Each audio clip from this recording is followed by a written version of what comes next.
Salam satu perjuangan ya bagi kita seluruh rakyat Indonesia yang ada di dalam negeri dan di luar negeri. Kita harus terus berjuang ini setiap hari ya. Nggak apa-apa lah dikorbankan dulu pekerjaan yang lain sampai kita mendapatkan keadilan ya untuk Jessica Kumala Wongso ya, agar tidak akan pernah terjadi lagi rekayasa maha brutal, maha sadis, maha tragis, dan maha apa ini ya, maha tidak bernurani ini ya terjadi ya yang diperjuangkan oleh para pahlawan kita ya di Indonesia ini ya. Kalau dulu ya para pejuang-pejuang kemerdekaan menggunakan tulisan literasi untuk bagian dari perjuangan ya dalam membebaskan apa kita ya bangsa kita dari penjajahan ya.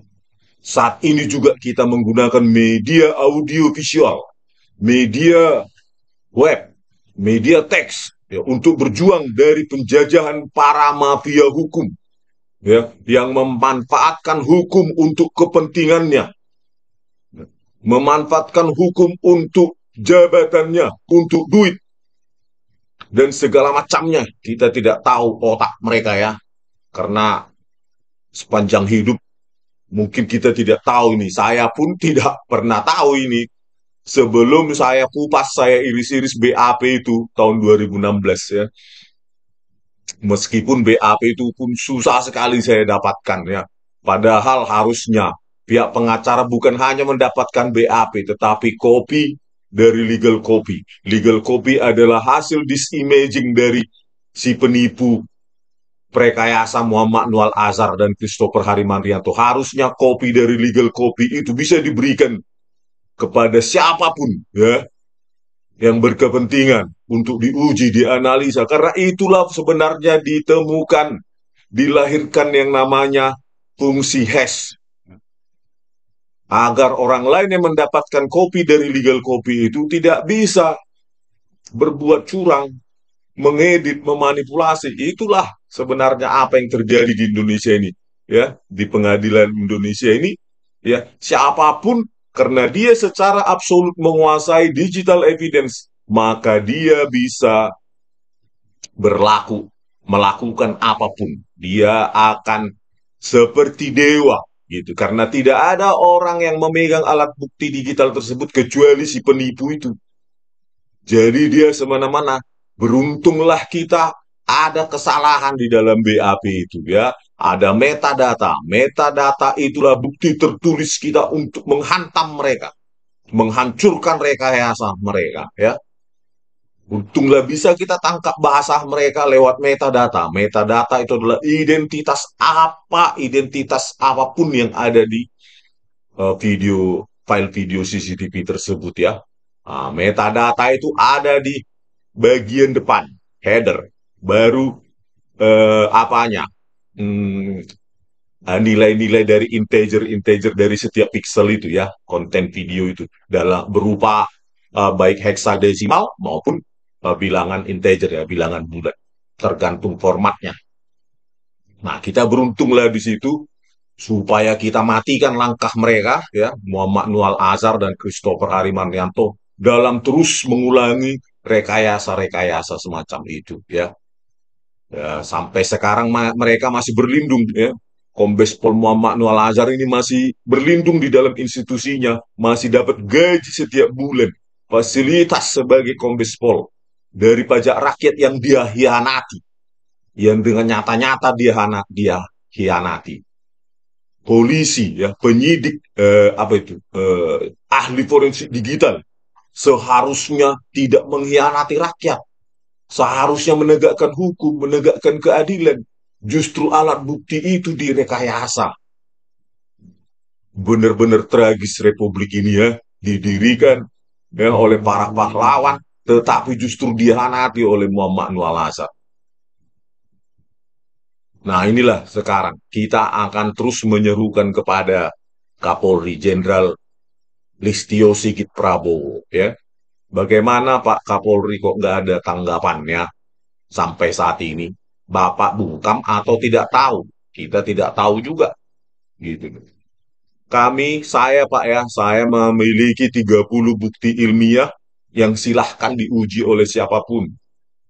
Gitu Pak. Kita bertemu, saya jelaskan 1 jam. Saya ingin Pak Tito Karnavian ini Kapolda Metro Jaya 2016 berikut dengan Krisnamurti, Direktur Reskrimum Polda Metro Jaya 2016.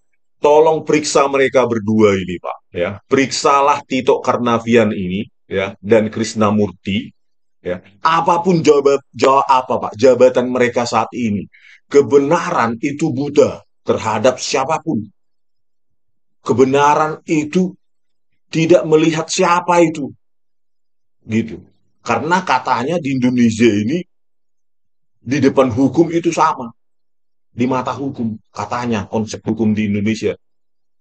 Buktikanlah itu wibawa Bapak itu, kewenangan Pak Kapolri Listio Sigit Prabowo. Kenapa saya bilang Bapak penting memeriksa, ya, menginvestigasi Tito Karnavian dan Krisnamurti, karena mereka adalah komandan langsung dari penipu perekayasa Muhammad Anwar Lazar dan Christopher Harimandrianto saat itu rekannya yang dibantu untuk merekayasa dan memanipulasi data digital tersebut. Tolonglah Pak Kapolri, entah siapapun itu, Anda harus investigasi, ya.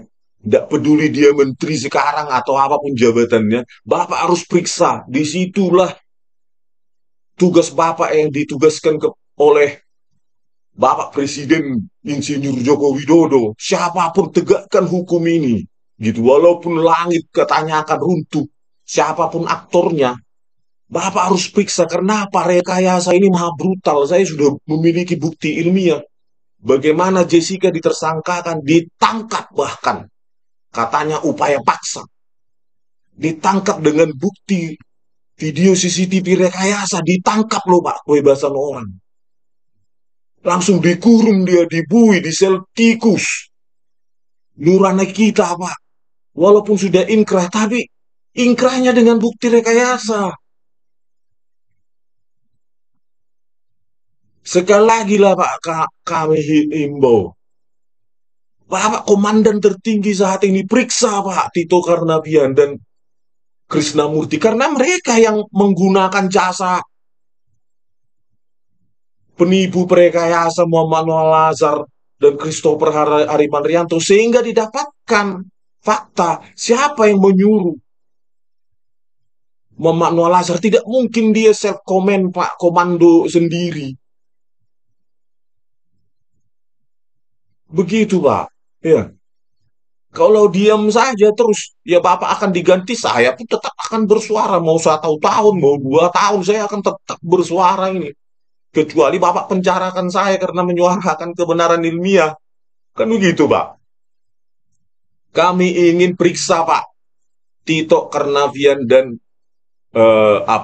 Krisnamurti. Sehingga dari mereka didapatkan siapakah yang memerintah si ini.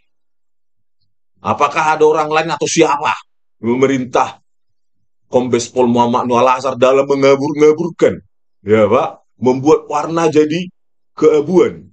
Seharusnya video itu terang, jelas, tetapi dikaburkan. Ayolah Pak, periksa Krisnamurti dan Tito Karnavian, karena mereka Kapolda Metro Jaya saat itu dan Direktur Reskrimum 2016, ya.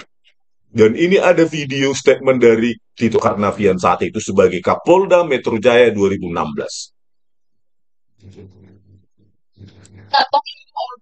Mengantongi 2 alat bukti yang akan digunakan di persidangan. Khusus untuk Mas Ajat, saya tidak ingin mengupdate apapun. Yang jelas langkah polisi di sana sudah muncul di media banyak sekali, tidak perlu diupdate lagi. Sekarang fokus polisi adalah bagaimana memperkuat alat bukti, meyakinkan teman-teman jaksa, ya, agar mereka yakin dan P21, dan setelah itu naik ke persidangan. Di persidangan kami akan otomatis all out membantu teman-teman jaksa Karena kewajiban polisi bukan hanya pada video satu. Kewajiban polisi ya secara moral bahwa kasus yang sudah dilakukan tindakan upaya paksa oleh polisi itu harus kita yakinkan juga bahwa mereka tanpa melanggar asas praduga bersalah, kita akan membantu jaksa dalam satu teamwork di pengadilan untuk membuktikan siapapun juga yang Karena telah mengantongi 2 alat bukti yang akan digunakan di persidangan. Ada 3 poin, Pak. Pertama, saya kasihan ya. Upaya paksa menangkap Jessica ya, dengan alat bukti rekayasa. Jessica ditangkap dengan video CCTV rekayasa yang dikabur-kaburkan, yang dibuat pergerakan palsu, yang diwarna mulai dari CCTV 1, 2, 3, 4, itu sudah dibuat menjadi keabuan. Poin berikutnya, Pak, 3 poin. Fokus polisi memperkuat alat bukti. Alat bukti apa? Video CCTV. Diperkuat dengan cara diperburuk kualitasnya. Dikaburkan kualitasnya. Alat bukti apa? SOP apa itu, Pak Kapolri? Muhammad Nur Al-Azhar selalu menyebut Perkap Kapolri tentang digital evidence, tentang ACPO, Association of Chief Police, UK, ISO, ICE, semua dia hianati, Pak, karena tidak ada aturan atau guidelines yang menghancurkan resolusi, yang membuang informasi dari tegas seharusnya tajam menjadi kabur.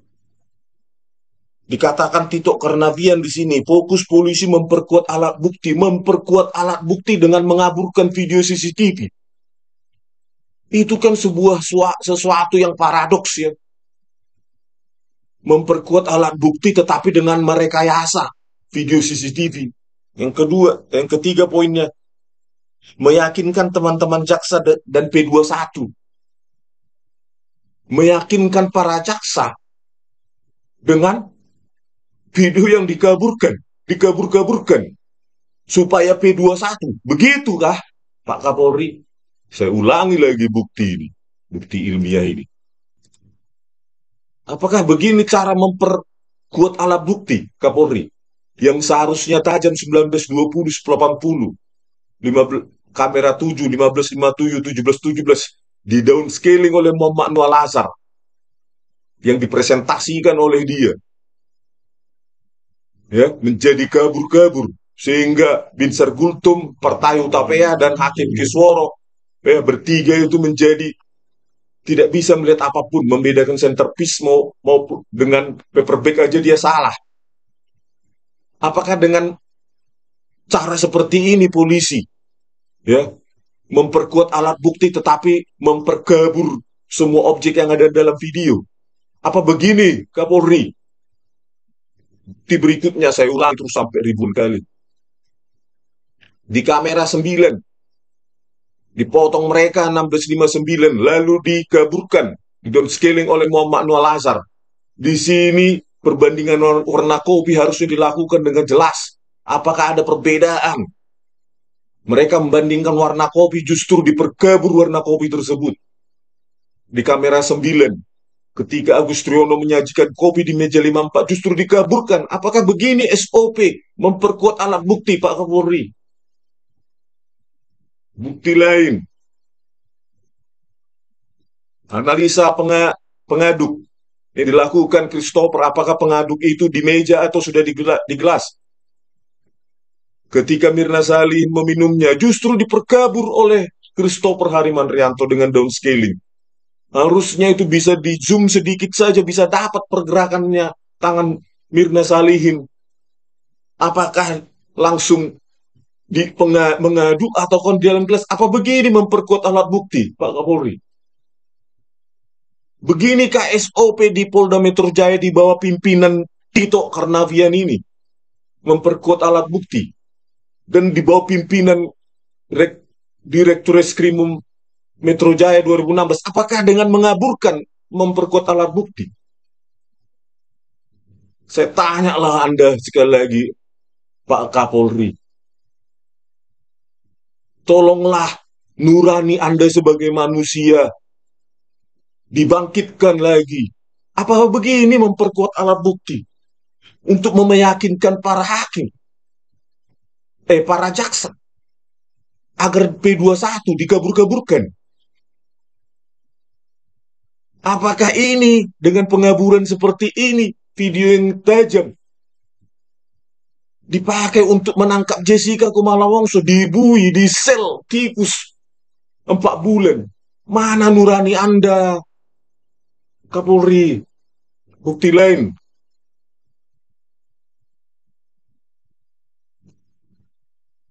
Apakah memperkuat alat bukti di polisi, di kepolisian, dengan mengaburkan kamera 9 lagi oleh Christopher Harimanrianto menjadi 96576, menjadi kabur semua objek-objek, menjadi kerdil, ukurannya menjadi 1/4, yang seharusnya tajam 1920-80.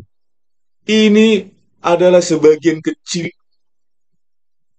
dari bukti yang saya sajikan, 30 bukti ilmiah yang tidak bisa pernah dibantah sampai kapanpun, karena ini sebenarnya masalah klasik dan primitif di dunia image dan video processing dan analisis, Kapolri. Jadi saya sudah tangkap basah Muhammad Nual Azhar dan Christopher Harimanrianto. Tinggal sekarang adalah inisiatif, ketegasan, wewenang dari Kapolri. Anda yang memegang wewenang. Periksa Tito Karnavian, periksa Krisnamurti. Kenapa itu terjadi? Penguatan alat bukti justru untuk dilakukan dengan mengaburkan, mengerdilkan objek-objek, ketika di zoom justru jadi kabur. Apakah begini cara kerjanya? Mempertegas alat bukti, mempertajam, memperkuat alat bukti katanya Tito Karnavian ini, tetapi dengan dikaburkan untuk meyakinkan jaksa, untuk agar P21, untuk menangkap, mensel Jessica. Jawablah ini, Kapolri. Sekarang juga rakyat menuntut. Ini juga ada videonya ya, Kapolri. Bagaimana Krisnamurti yang saat itu sudah Wakapolda, tidak lagi Direktur Reskrimum Polda Metro Jaya. Saat itu dia sudah Wakapolda Lampung, dan dia hadir ketika penipu prekayasa Christopher Harimanrianto memberikan kesaksian dustanya di persidangan.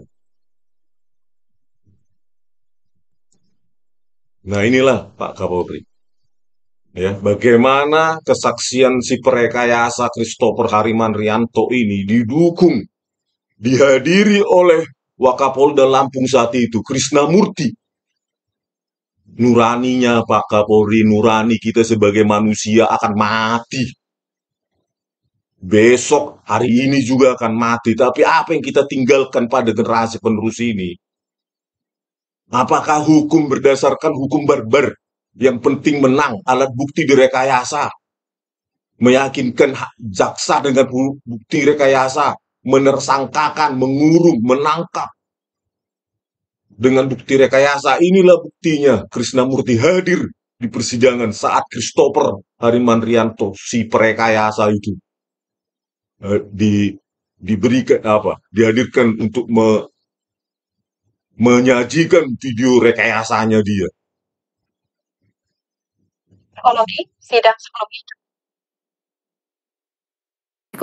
Sidang sebelumnya juga telah mendengarkan ahli IT digital forensik yang menggambarkan bagaimana potongan-potongan CCTV untuk dia menghadiri pada saat itu. Dia sudah Wakapolda Lampung.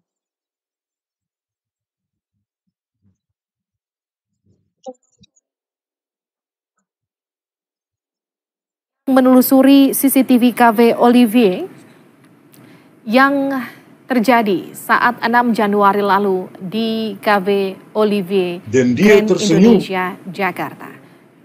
Sekarang investigasilah Pak Kapolri, keterlibatan orang-orang ini ada atau tidak, siapa yang memberikan perintah rekayasa brutal barbar tersebut. Tidak mungkinlah Christopher Harimanrianto dan Muhammad Nual Azhar melakukannya tanpa ada yang menyuruh.